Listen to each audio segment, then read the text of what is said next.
use my affiliate link to support the channel down in the description. Hey, what's up, guys? MetaGamesGX here, and we are with YouTube chat right now. We're going to be going through my first place Branded Despia deck profile that I recently won at Genesis Gaming Locals. Woo! But, you know, I wanted to also cover this build because I did update a few things, and the side deck's really good, guys. So I'm very, very much happy about it. And so there's a few things I want to talk about. And with that being said, make sure to check all the links down below. Join the channel to get a membership and support the channel. For $5 a month, you get a hold of the coaching Discord. And also use my TCG player affiliate link down below. Follow me on Twitter, join the Discord, all that fun stuff. We're going to get right into it. So I've been your local branded merchant, guys. I've been the guy who has been screaming from the rooftops that branded is one of the best decks this format, and it's finally seeming like people are figuring that out. That, you know, Voiceless Voice is a very good deck, but I frankly think branded is the best non-fire deck, and I think it's better than like some fire variants, frankly. So, you know, I will, just because it doesn't lose to destruction, it has very, you know, when you can just make a fire deck sweat with normal summon Albaz, you know you have a good matchup. So yeah, we're gonna talk about it. I think this is a 45 card deck, and yeah, we'll get into it. So 3 Aluber, the boy, 3 Albaz, not too much to say there. You need to run 3. If you're not running 3, you are capping. 2 Cartesia, 2 Quem. So I still love 2 Quem. We are not on the ad-lib. I feel like ad-lib is a brick, and when you're playing Branded Despia, you need to make trade-offs when you're deck building. You have to consider the amount of bricks, amount of hard bricks, such as Dark Magician, Gimmick Puppet, Branded Retribution. You know, things like this that will not get your deck to do anything, so you have to minimize on those bricks. When you look at Quem and Adlib, Quem actually starts your engine with any other card, and it also at least gives you an interruption with an Albaz in Graveyard if it's the only card. With Adlib, you lose if you have no other extender, so I prefer to Quem, and she also gives your branded opening a lot better of a play during your opponent's turn, because you can obviously summon her on your opponent's turn to get a double send, and also make it hard for your opponent to not trigger Quem because you have 2 Quems on board. And then 2 Cartesia. This is something I actually kind of want up to 3. If I'm being honest, the one change I'd make with this build right now offhand is putting Cartesia to 3. I was running into an issue with this locals, as you guys can see. This is going to be re-uploaded as a VOD to sometime 2 weeks from now. We have another branded locals experience I'm gonna be uploading probably like tomorrow or Monday. This one was obviously streamed, so you can go check it out if you want before that, unedited. So but you will see that I drew a lot of hands where my only extender was Nadir Servant or like one other dark or light. So having the 3 Cartesia, I feel like, is actually going to be where we want to go. Because you always want to banish one with an Albion a lot of times. Then the other one you want to keep in rotation for your discard, and then just having another way to start your engine. Just Grand Guignol being the boss he is. I think that I do want to go to Grand Guignol, so we'll see where we're at with that in the extra deck. But that's kind of, we always have to talk about the girls. We have to always give an update on them because, you know, I've been at the 2-2 ratio, but I think we're about to up it to 3-2 for the first time since running duality. So 1 Tri-Brigade, 1 Tragedy, 1 Albion. I think 1 Albion's still the play. I was testing heavily with Allura Darkness this format. With 3 Albion, you can also try the Andre Torres goo with High Spirits and 3 Albion to play around Droll. I just think that this card is horrendous when you draw more than one of it.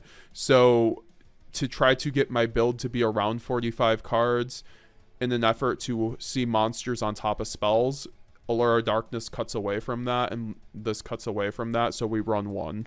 2 Mercurier is something I'm seeing a bit more of, however, I don't think it's currently the play without Allura Darkness. These guys come out a lot.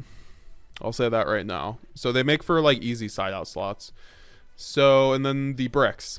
So, I mean, and these guys are bricks too, guys. Like, that's what I'm talking about. If you're running, like, 2 Albion, 3 Albion, then a lure. Like, you're not seeing your power cards. These guys just help, like, lube your branded deck, for lack of a better words. It makes your deck just play better, but you don't want to overstack on them. These are your best bricks, though. Dark Magician is specifically for Labyrinth.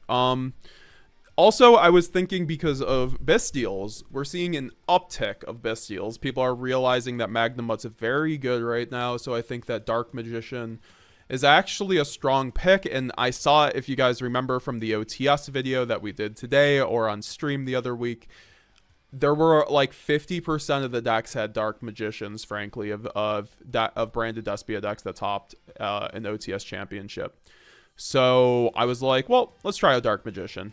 And guess what? Round 1, I played Labyrinth. So I was like, okay, well, this is nice. And it really worked out against him. I was able to make it game 2. And then that secured the win. And then game 3, we tied, because he had an answer for basically every card I had. And in my opening hand, game 1, in which I lost, it was only a Nadir Servant. He had no interruption for the Nadir, but sometimes a 1-card Nadir Servant is not enough, especially against a very interactive deck such as Labyrinth. Labyrinth, just being able to play on your turn, really hurts you, and Dark Magician really, I think, you need when you're going to be expecting Labyrinth. And then also just the fact with Bestials. So, and then you have the Gimmick Puppet Nightmare, the best card, one of the best cards in the deck. We have to run it, in my opinion. You could side it if you want, but you have to have it in one of your decks. And then Dogmatica Max. I just think that running it in the main allows you to get some real, like, half of your game 1s where you win the die roll. So like 25% of your games roughly. You will get a very easy game 1 because you have the Gimmick Puppet, which I think is a non-negligible number. So that's something to consider if you're not maining it. And then one Dogmatica Maximus.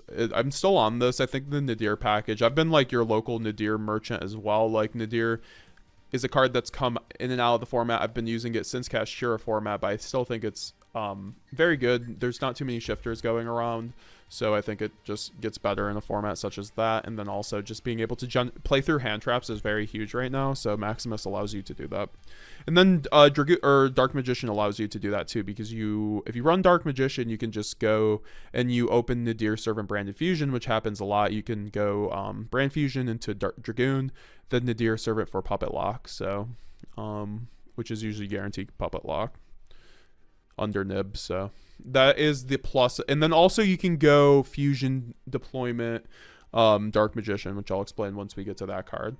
So I have 3 Branded Fusion. We love the ulti, best card in the deck. If this card goes to 1, it's fine, we'll figure it out, but I don't think it will. 1 Branded Lost, 3 Branded Opening, 1 Branded Retribution, and 1 Branded in red. So I've thought about running 2 brand red, but you only want to do that in a build with like 2 or 3 Albions, guys. You've been seeing some people run 2 brand red. I think it's really good in a build with 2 or 3 Albions, because brand red allows you to then play over nib imperm that way, because you can obviously just send Albaz, Albion, search. I mean, then you're playing into Droll though, and I don't like that, so that's why I'm on 1 brand in red. So yeah, I like this package. Brand Lost is like the best card in the deck. Make sure to check out my Branded Lost explainer if you have not already. I basically explained everything you'd need to know from this deck. I thought the video actually turned out pretty good after I edited it a little bit after the upload, because thank God for YouTube's real-time editor. And then we have 3 Fusion Deployment. So I love Fusion Deployment. You should always run this card. This card allows you to play through Ash and Imperm. I always talk about the order of operations with Branded Despia, where you kind of have to play through Imperm and Ash before any other card. And this card allows you to play through Imperm/Veiler and Ghost Mourner. So I really like it. Also, with Dark Magician gets a bit more value, because you can make a Dark Magician and crash into an Ambla Whale, or run over a IP Masquerena because it's at 2500. So I think that this card has Omega value, and also just like I mean, it gets a little bit less value because of Princess. Like, Fusion Deployment into Princess feels really bad, but like unless it's a Cartesia, which like it still feels pretty bad. So you gotta be careful with this card in this meta, but it's still very good. I think you need it for going first, for playing around hand traps, frankly. Like, going second, it's actually not that great right now because of Princess. You would much rather normal summon your Albaz. 3 Nadir Servant. I love Nadir Servant, guys. This card is bonkers.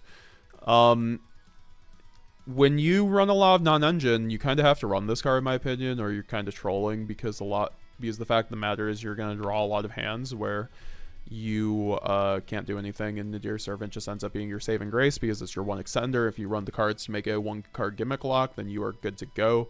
Also, like I said, I do the 1.5 most of the time, so I don't have to run bricks in my extra deck, but I've thought about going back to the 1 card, honestly, because I'm getting more space in my extra deck. However, I'm not doing that right now. I think the 1.5 is just fine. I think Nadir is quite good right now. I would just be careful with the branded and voiceless decks right now, which was a good point by Rohan Rodriguez. So, you know, definitely consider that. These cards obviously get sided out every game going second, and they're not even bad going second. They're easy side outs going second because they don't necessarily break the board. They just help establish a board after you broke a board, or to try to play through a board on your opponent's turn. So yeah, I still think they weren't being ran. Just, it's like, it says this card reads Branded Fusion plus the board breaker non-engine portion of this deck profile. So you guys have known that I've been on this for a minute. I think this is the secret sauce currently with the Branded Despia on top of the thrust package, which we will talk about in a minute, which we are on. So don't worry, we are on the thrust package. But in terms of these quick play board breakers, I think that these cards are so versatile that they allow you to go first or second, and these cards are broken as shit. You will see on stream multiple, I think twice what happened is, or one time I had to set a droplet and a super poly. I think this happened twice actually, where I just had to set it, and then they went Snake Eyes Ash, normal summon, flip, like send another droplet that I bricked on, and then they pass. Obviously that doesn't happen every time, but it can happen a lot. So this card also, you need against Snake Eye. You lose your Snake Eye matchup when you don't have this card, or you don't have an alternative like Dark Ruler No More. And I think the fact that it's a quick play allows it to be a lot more versatile. You can use it in conjunction with your other cards. Normal summon a Luber into Barone goes extraordinarily hard right now. And Super Poly, some people have been seeing talk about the downfall of Super Poly. Well, I'm here to confirm that Super Poly is here and better than ever. Mud Dragon still wins your fire matchup. It also gets over Imperm. I don't know. There's some people who have been talking about cutting it. I just think we're at the point where if you are running board breakers in Branded Despia, you have to run both of these. Like, Super Poly is still your god card. You got, like, the Super Poly never got worse. Obviously, people are playing around Super Poly, but I think you still need it. The Mud Dragon play is just way too strong right now, and then also it solves your mirror match issue. It also gets around Voiceless with Branded Lost, because if you chain Super Poly to Branded Lost, they aren't going to be able to respond with the spell with the Branded Lost protection. And I still think Droplet, like I said, just solves your Manadium, just like other rogue issues too. Like I said, a lot of the time it's just free, and then the big part is you're able to use these cards going first. If you brick on them, you can just set them and then still turn skip your opponent. Like, I will always talk about how I won with 3 set Super Polys in my game 3 against Infernoble. I only had to use 2. I bricked on 3 Super Poly in my round 6 against Infernoble of the OTS I topped last time around, and the OTS championship. And I was able to play through the board entirely, like Super Poly going first. Like, I had no other plays too, and then obviously I top decked into Branded Fusion because I'm nice like that. But yeah, so I think Super Poly on the side. I mean, Super Poly on the side, I think, is a waste of your side deck space, to be frank. So we will go with the 3 standards. We're running Gold Sark because I think less people are on Droll, and also I think it's just such a good consistency piece that there's no other better option. Like, I'd rather have this than a kit so I don't brick on normal summons. This allows me to get around normal summoning and extending. It obviously sucks banishing my 1 Mercurier, but that's why I try to use this as a way to banish Tragedy. In worst case scenario, it then ends up being banish Mercurier, or I could obviously just discard it for fodder. but most of the time it's just there to banish tragedy. Banishing Mercurier is actually actively bad for the deck, so when you only run one. So I think that most of the time I don't banish Mercurier with Gold Sark unless I need to, or I have, but that's why we do run the Dragoon as well. So you saw me banishing Mercurier on stream a couple times because I'm like, well, in my head I can still do the Omni Negate that I would need to get over the puppet lot or puppet outs and stuff like. For the other board breakers, we have 3 triple tactics thrust, 1 triple tactics talents, and 1 fusion duplication. So I think these cards are some of the best cards in the game right now. Triple tactics talents plus thrust breaks any board at the moment. I think that's really underrated, and I think that's one of the things in my profile where I wish I had another talents. Something I've been meaning to fit in since the last profile. I just kind of forgot to put it in here, but I think that talents is currently just nuts right now for breaking a board, but I think this ratio is actually quite good. And then the duplication, just like the best one of in the whole deck going first. If you draw this card, I love hard drawing this card. Like, it's just such a meme being able to set, your opponent thinks it's a Branded red, and they're like, oh, how are you getting to puppet? You just flip duplication. They're like, oh, I understand. So yeah, I think that thrust is also very live right now going first or second, so the duplication just makes sense. We are not on other thrust targets, but yeah, and then talents is just insane. But yeah, that's the main deck, so let's get into the extra deck. 40 viewers right now. What's up? What's up? Make sure to leave a like if you have not already. We're currently doing my first place deck profile from the stream the other day. That being said, let's get right into the extra deck. 1 Mirror Jade, 2 Albion, and 1 Lubellion. So let's talk about 1 Mirror Jade, guys. Because I have said on multiple occasions recently that 2 Mirror Jade you need. And guess what? I think you do. So keep that in mind. I played at a 4-round locals where I made the calculation that I probably won't, like, you know, I would be fine with just the 1 Mirror Jade. Because a lot of the time, the second Mirror Jade doesn't even come up in a tournament. Like, I don't think it came up at my Ohio tournament. However, so that's why it was the easiest cut for Dragoon for me. So that's why that's there. However, I think most of the time you need 2 Mirror Jade just with the fuckery going around with Bestials. So Lubellion and 2 of this, very standard.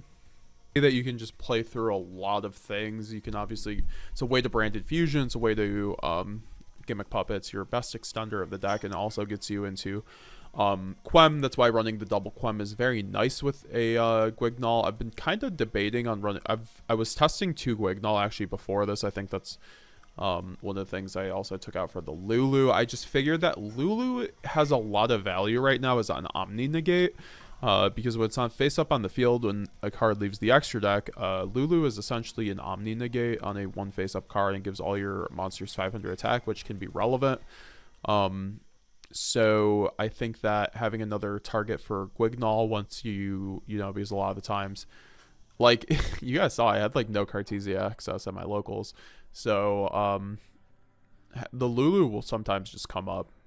So I think Titaniclad is very good, obviously. Sanctifier is the GOAT for the gimmick puppet lock, and then Renderbrum is very good for like playing around Bestials and Called By on your Fallen of Albaz. Always keep that in mind. That you can quick effect send your Mirror Jade, you know, then Renderbrum target Albaz that they're targeting with something. Very good card. Also a way to play under Shifter somewhat, depending on the deck. And then we have 1 Quertus, obviously, for the other Despia, and just, it's still pretty decent, so I still run it. It still just, like, gets around access code OTK, so I still think you kind of have to run it. Even though it gets slotted a lot, the issue is this card in Mirror Jade gets slotted a lot by the Flameburge, so definitely have to be careful about that. Like, he's not great right now, but he still warrants a slot, in my opinion. Maybe it would be worth it to test without it. We have 1 Guardian Chimera. Why can't I talk right now? 1 Dragoon and 1 Stapelia. I like Stapelia because you can play under... obviously, you have the Dragoon to play under Shifter, but I think Stapelia allows you to have another layer for Quem and Cartesia. So, and then you have the Dragoon to play around Labyrinth and also Shifter. I liked Dragoon. I don't know if I would run it again. Like, I didn't open Dark Magician in my hand, so like obviously if I did, maybe I'd have a different opinion on the card. Then we have one Mud Dragon, one Garura for the super poly targets. Mud Dragon, and this is much more of a Nadir Servant target. However, I think if you're running super poly right now and you're not running Nadir, you could probably cut this, frankly. Elsewise, I think Mud Dragon is the go-to super poly target. Obviously, it makes me actually kind of want to run Instant Fusion to just have a free Mud Dragon, just for the imperm dodge, and then also for fire matchup. So let's get into the side deck. I'm very happy with the side deck, but there is one addition I would actually make that is going to sound wild, but we will talk about it. So we have 3 Nibiru. I think Nibiru is insane right now. You saw me just use that. There are 2 instances against Salad specifically where Nibiru was just insane. It stopped him from setting up his Raging Phoenix spells and traps, and then also prevented him because that deck, it was, this card was just the MVP during my locals that I've just first place with this profile. So Nibiru is the best hand trap right now. I think that it's a lot better in combination with another hand trap. So as you guys see, the other hand trap that I do have is Phantasme. So Phantasme in theory goes in with Nibiru. You can obviously draw into Nibiru that way. And then also it's very good against most of the decks right now. Everyone's going into like 2 or 3 links. So yeah, we got those puppets in the chat. Let's go. I think Phantasme in theory is actually very good right now. Something to consider. It's also a Brand High Spirits targets, which I'm not running right now, but you know, something to consider. I think that you need to run another hand trap. However, I could see myself cutting this for imperm because if you guys saw, I did not resolve this at all during the locals. I have a curse with this card where I just can't resolve it. I don't know. So like, that is the one thing in theory it's great, but I could see this just being imperm because imperm just helps against any deck. Doesn't play into tactics, and it also gets over your Raid Raptor matchup, which you can insta-lose to very easily. You can insta-lose to Raid Raptors with this build if you don't just see like a well-timed Nibiru. So I think that this needs to be imperm just because you will lose to Raid Raptors like that, and you need an imperm. If you see imperm against Raid Raptors on the Raiders night, it's basically you're fine. 2 pink and 3 cosmic, and then 3 evenly for the board breakers. So I liked this a lot. I love cosmic right now. It's just very good for any spot removal, obviously, and then like Fire King Island. Evenly, I think, is quite good right now. Someone asked me about evenly, or someone asked about evenly in my Discord earlier. I think evenly's insane, frankly. The Fire King board does not set up Omni Negates, so that evenly will just rip through one of those, and then also it just solves your other matchups. I think that with Droplet's also extraordinarily cracked, where you can get over the Omni Negate, and then also double evenly is obviously a thing. So I think evenly is just like one of the best side deck cards of all time, and I think that this format is no different. It's pretty bad against Snake Eye, but you know, if you see the right combination of cards, it's not that bad. And then pink for extra, basically anti-spell removal on top of the cosmics. And these also get around cosmics, so it's like 8 outs for cosmics essentially. Was the theory with this lineup, which sounds pretty good. I think cosmics one of your worst issues right now. I'd love to say this card won me a game, but it didn't, because I sided in a few times, but I just did not. I just did not end up searching it in the opportunities I could have with Albion in the end phase, but I still think it's pretty good. It is your out for Forbidden Droplet, which I was expecting at that locals, because I know people specifically runs Forbidden Droplet for me, since it's one of the only outs for Sanctifier, since it does not target. So I think that this card you kind of need in a local setting, especially when you know people are just siding for you. It also gets around Called By, which is quite good, so I think like elsewise it should be in there.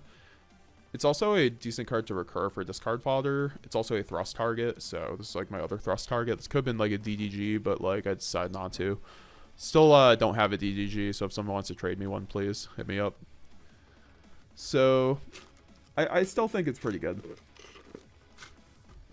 One of those things that just answers some of your problems.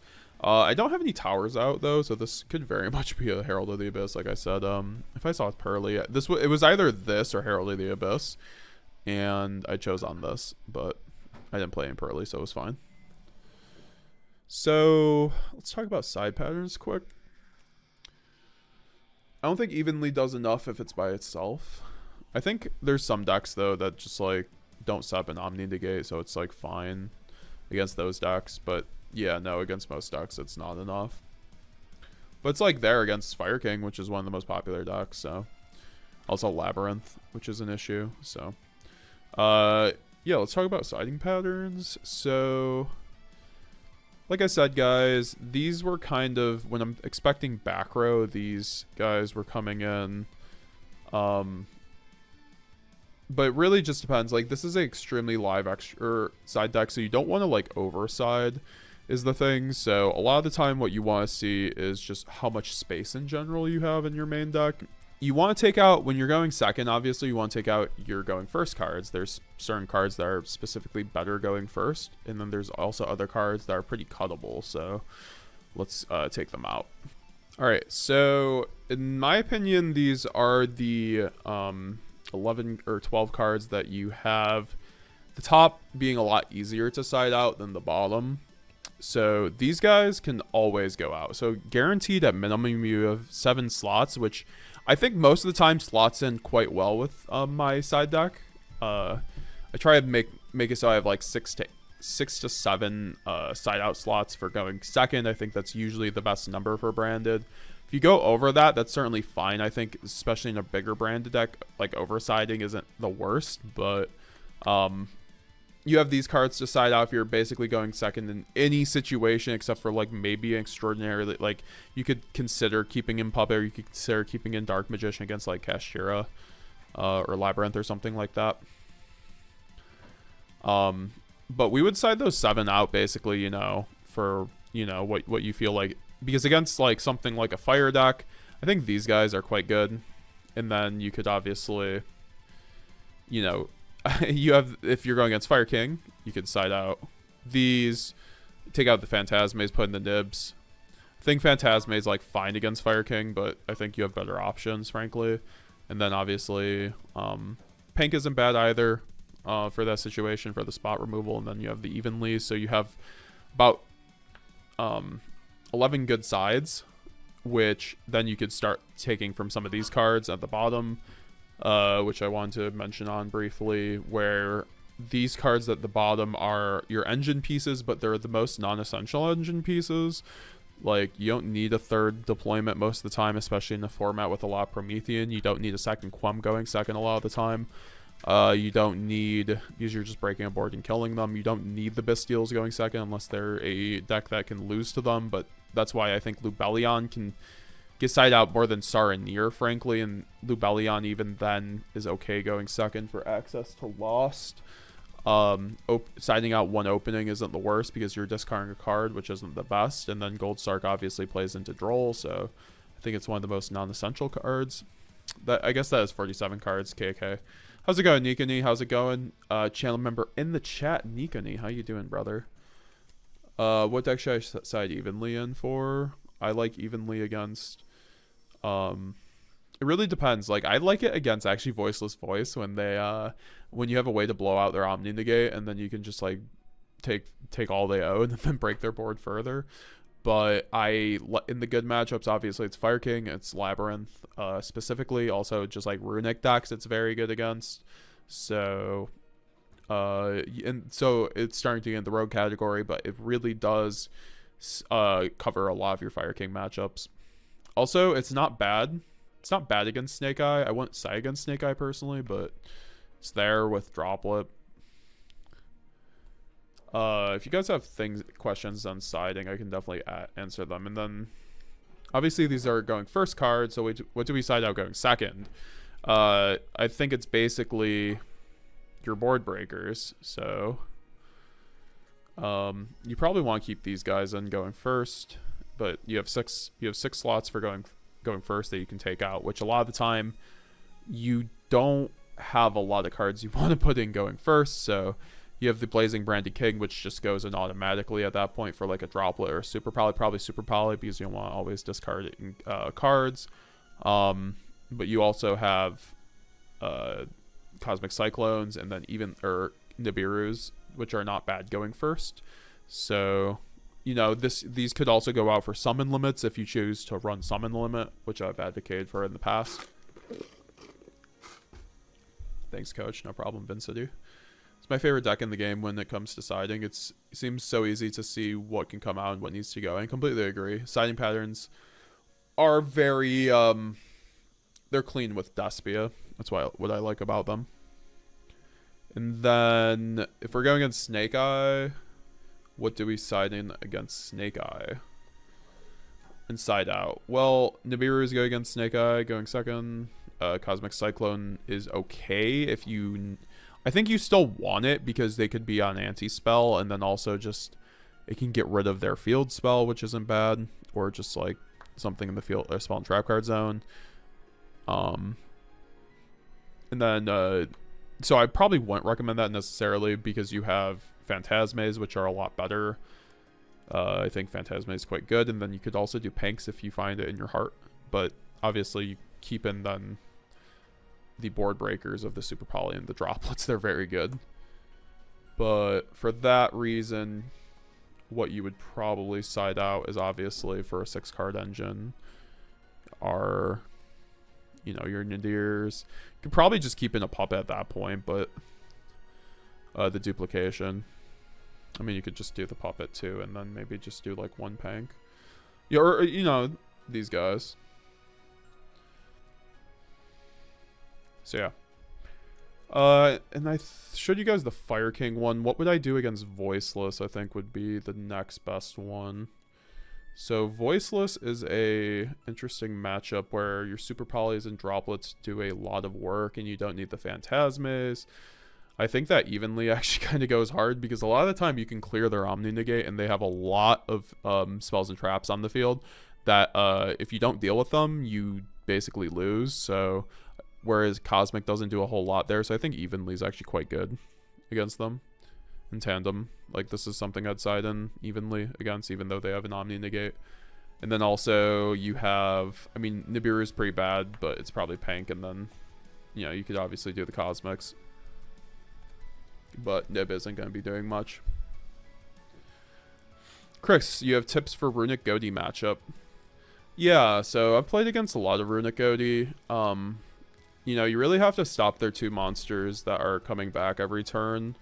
So if you... and they have to do their synchro summons in the main phase, and your ability as a branded player to play in the draw phase and standby phase really crushes their grind loop. The thing is, though, you need to have an advantage. You need to have advantage over them to kind of like suppress their looping of their 2 monsters that come back to synchro summon on your turn in the main phase.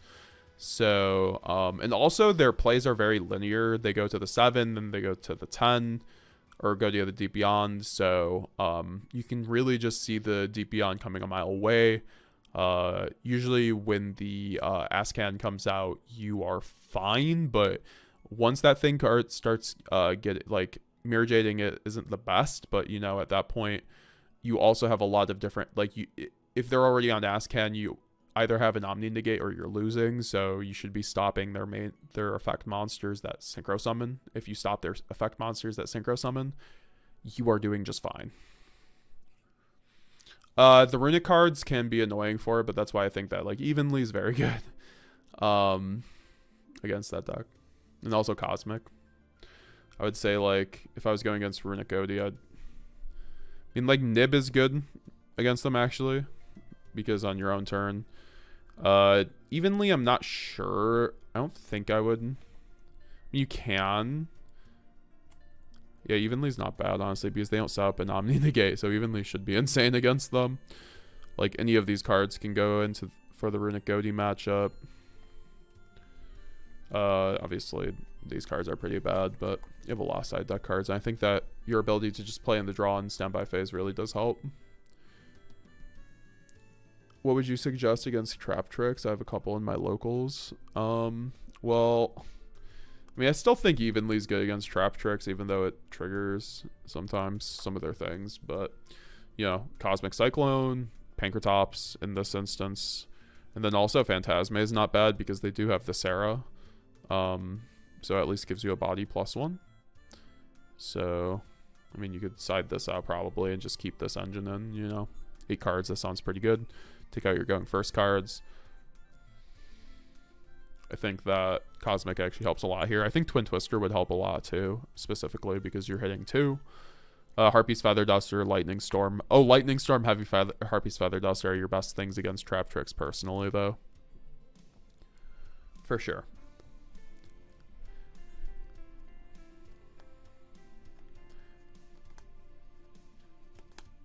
Kane O'Brien, how's it going? How do you feel about the Shadal package and the side mainly for going second for fire?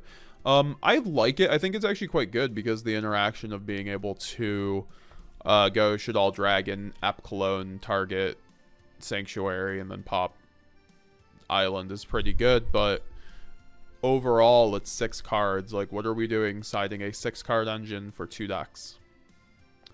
Even if they're like 75% of the room, I don't know. 75% of the room in Top Cut, I'm pretty sure. Did you know that I have channel memberships now? This is the best way that you can support the channel and get some awesome perks. You get access to the hidden Discord group chat where you get to ask me any questions about your decks. You get early deck lists, some early videos even, and exclusive emotes to use in the YouTube chat. And you get to duel me once a month. The best part is you get to support amazing branded and Yu-Gi-Oh content going forward. So what are you waiting for? Sign up for the memberships down below. Thanks for watching the video.